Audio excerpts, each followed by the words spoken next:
GM কাদের সাহেবের একটি বক্তব্য আমি রীতিমতো আতঙ্কিত। উনি যে দেন দরবার করে উত্তর আসনটা ওনার স্ত্রীর জন্য নিয়ে গিয়েছিল কি, সেই ইলেকশনটা কি পর্যায়ে হইল? এই ভোট করে আওয়ামী লীগের সাথে বন্ধুত্ব করার তিক্ততা কে না পেল? সংসদের বিরোধী দলের নেতা, জাতীয় পার্টির চেয়ারম্যান জিএম কাদের সাহেবের একটি বক্তব্য আমি রীতিমতো আতঙ্কিত, যেহেতু রাজনীতি করে একজন নাগরিক হিসেবে। জিএম কাদের সাহেব বলেছেন যে আপনার দু একটি আসনে মানে ফেয়ার ইলেকশন হয়েছে, কয়েকটি আসনে সরকার যাদেরকে চেয়েছে তারা জিতেছে, আর বাদ বাকি অর্থের বিনিময়ে, কথাটা খেয়াল করুন, অর্থের বিনিময়ে প্রশাসনকে হাত করে যে যেভাবে পেরেছে জিতেছে। Very dangerous. প্রজাতন্ত্রের কর্মচারী কর্মকর্তা যারা নির্বাচন কন্ডাক্ট করার দায়িত্বে থাকে তারা পয়সা বিক্রি হয়, পয়সার বিনিময়ে তারা এমপিশিপ দিয়ে দেয়, পয়সার বিনিময়ে এমপিশিপ কেনা যায়। ডু ইউ থিঙ্ক যে এটা খুব ছোটখাটো বিষয়? ভয়াবহ অভিযোগ। নিশ্চয়ই, যদি সত্য হয়। এই যে সরকারের দলের লোক এখানে আছেন, দাদা তো গতবার এমপি ছিলেন, এবার ইলেকশন করেছিলেন। ওই জিএম কাদের সাহেবের অভিযোগের একটি অংশে উনি পরাজিত হয়েছেন।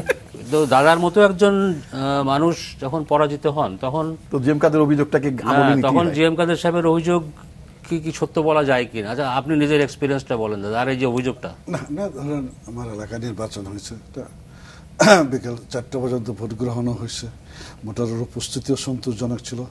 হয়তো আমার কর্মকাণ্ড 5 বছর পছন্দ করেন, নতুন মানুষ চাইছে, নতুন মানুষ আসছে, সেটা ভিন্ন কথা। কিন্তু আজকের দিনে দাঁড়িয়ে জাতীয় পার্টির চেয়ারম্যান জিএম কাদের যে সমস্ত কথাবার্তাগুলি বলছে আর কি, মানে এটাই বাংলাদেশের রাজনীতির সংকট আর কি। ওনার কথাবার্তা যেগুলি বলতেছে আর কি, এটা হলো ধরেন সত্যিকার অর্থেই জাতীয় পার্টির প্রতিষ্ঠাতা এইচ এম এরশাদের প্রয়াণের পর জাতীয় পার্টি যে রাজনীতিটার মধ্যে এসে পড়ছে, সেটাই রাজনীতিটা করতে হচ্ছে তাদেরকে, যারা ইতিপূর্বে রাজনীতিটা করে নাই।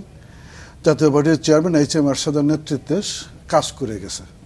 জিএম কাদের অত্যন্ত সুন্দরভাবে গুছায়া এদেশের মানুষকে গরু ছাগল মনে করে একটা বক্তৃতা দিয়েছে আর কি, যেটা নিজের সীমাবদ্ধতা, নিজের ব্যর্থতা ঢাকার জন্য এই জায়গাটাকে তৈরি করেছে নাকি।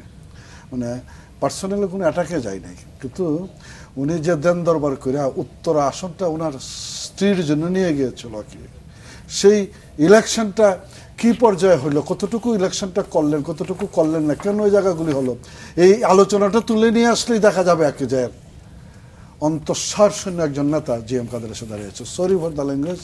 জিএম কাদেরকে যেভাবে আলোচনার টেবিলে নিয়ে আসা হচ্ছে, যেভাবে বিষয়গুলিকে দেখা হচ্ছে, আমার কাছে মনে হয় না বিষয়টা এতটা গুরুত্বপূর্ণ যতটা গুরুত্ব দেওয়া হচ্ছে। এটা একটা ক্ষয়ষ্ণু ধারা এসেছে, আরও কিছুদিন লড়াচড়া করবে, হ্যাঁ, বছর ঘুরে এদেরকে দেখবেন। জাতীয় পার্টির তাহলে অবস্থা মানে আরো খারাপ, মানে খারাপের দেখছেনটা কি সামনে আরো রয়ে গেছে, সেটা দেখার জন্য অপেক্ষা করতে হবে। এটা টিকার কোনো বিষয় নাই, কারণ এখানে কোনো আদর্শিক বিষয়, এখানে সরকারের কোনো রোল আছে না, এটা আপনি চলবেন। ভোট নিয়ে জিএম কাদের কথা বলেছেন, উনি সহজ সরল মানুষ, জ্ঞানী মানুষ, জ্ঞান চর্চা করেন, কতটা পলিটিক্যাল জানি না, অনেক কথা বলে ফেলেন, এবং সব কথা যে চিন্তা ভাবনা ছাড়াই বলেন তা না, অনেক কথা 5 বছর পরে চিন্তা করেও বলেন। উনি খোলামেলা অনেকগুলো কথা বলেছেন। একই কথা কি হাসানুল কিনু বলেনি? শুধু 3 দেশের বিষয়টি বাদ দিলে হাসানুল কিনুর কথা আর ওনার কথার মধ্যে কোনো পার্থক্য নেই। আনোয়ার হোসেন মঞ্জুও বলেছেন এই ভোট করে আওয়ামী লীগের সাথে বন্ধুত্ব করার তিক্ততা কে না পেল? জাতীয় পার্টি পেল, মাইজ ভান্ডারি পেল, বিকল্প ধারা, এই বিকল্প ধারা বিএনপি থেকে ভেঙে আসলো। ব্যাকগ্রাউন্ডটা আপনি বললেন সেটা তো জানাই ছিল ইলেকশনের আগে, যেহেতু আপনি 14 সালের 18 সালের ইলেকশনে রেফারেন্স দিলেন, তারপরে জাতীয় পার্টি ইলেকশনে আসছে। হ্যাঁ, আমাদের যেটা ধারণা ছিল যে 18 সালে যেটা বিএনপির সাথে করা হয়েছে এটা হয়তো জাতীয় পার্টির সাথে করা হবে না, কারণ ব্যাকগ্রাউন্ড হচ্ছে সেই 86, 96 বন্ধুত্ব, 2008 সুসম্পর্ক মনে হয়েছিল, কিন্তু আসলে হয়তো বা আওয়ামী লীগ এসবের ঊর্ধ্বে চলে গেছে। আমি বরং আর একটা লাইনকে আমি পিক করেছি, সেটা হচ্ছে উনি বলেছেন যে 3টি বড় দেশ চেয়েছে নির্বাচনটা হোক এবং আওয়ামী লীগ ক্ষমতায় আসুক। আরো কয়েকটা দেশও একই ভূমিকা ছিল। পাটোয়ারি ভাই নিশ্চয়ই এটা বলেছেন উনি। জি বলেছেন এটা। এইটা একটু বলবেন আপনি একটু আমাদেরকে, কারা ছিল এই সমস্ত দেশ?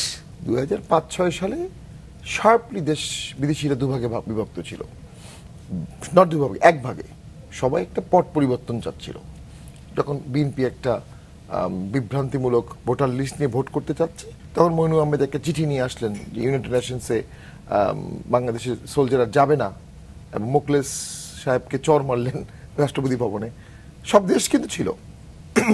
14 সালে গিয়ে যেটা হলো, কিছু দেশে একতরফা ভোট হলেও সেই সরকারটাকে মেনে নিতে কোনো আপত্তি করেনি। 24 সালেও তাই হয়েছে। কিছু দেশে বাংলাদেশে একটা অংশগ্রহণমূলক ভোট চেয়েছে, আবার কিছু দেশ আওয়ামী লীগ একতরফা ইলেকশন করলেও আওয়ামী লীগের সাথে পার্টি টু পার্টি বন্ধুত্বে তাদের কোনো আপত্তি নাই। জিও পলিটিক্যাল কারণ হতে পারে, সেভেন সিস্টার শান্ত আছে, এটা হতে পারে। মাননীয় প্রধানমন্ত্রী অসাধারণ জাগলিং করেছেন, যে চায়না ইন্ডিয়া কোনো বিষয়ে এক হতে পারে না, তারা বাংলাদেশ বিষয়ে কিন্তু অন পার অবস্থানে আছে। যে সাইনো সোভিয়েত কনফ্লিক্ট আমরা সারা জীবন শুনে আসছি, বাংলাদেশ ইস্যুতে তারা আবার দুইটা বড় দেশের নাম পাওয়া গেল, চায়না আর ইন্ডিয়া। যে চায়না রাশিয়া সারা জীবন দ্বন্দ্ব, তারা আবার দেখি বাংলাদেশ ইস্যুতে কিন্তু এক আছে। অর্থাৎ এর বাইরে আরো কয়েকটা দেশের কথা উনি ইঙ্গিত করেছেন। হতে পারে ফ্রান্স এখানে আসছে, ফ্রান্সের কারণে ইউরোপিয়ান ইউনিয়ন বাংলাদেশের বিরুদ্ধে কোনো শক্ত বক্তব্য দেয়নি, এমনটা আমরা হতে পারে। আর এগুলো আমরা না জেনে বলা ঠিক না, ভেতরের অনেক ইস্যু থাকে। এর বাইরে তো মার্কিন যুক্তরাষ্ট্রের মধ্যে পরাশক্তি, তার ভূমিকা যেটা ছিল সেটা ইনডাইরেক্টলি বা ডাইরেক্টলি বিএনপির পক্ষে ছিল, অপোজিশনের পক্ষে। এটা অংশগ্রহণমূলক ভোটের পক্ষে ছিল। তারা একটা অংশগ্রহণমূলক ভোট চেয়েছিলেন, এবং সেটার জন্য তবে তারা কখনো কেয়ারটেকার গভর্নমেন্ট শব্দটি উচ্চারণ করেনি। তারা বলেছে যে কোনো মূল্যে একটা অংশগ্রহণমূলক দেশের জন্য প্রয়োজন। বিএনপি যদি ইলেকশনে না আসে তাহলে অংশগ্রহণমূলক হবে কি করে? বিএনপি যদি না আসে তাহলে কিভাবে হবে? এখন বিএনপি আসেনি কেন? কেয়ারটেকার গভর্নমেন্ট ছাড়া বিএনপি আসবে না বলেছিল।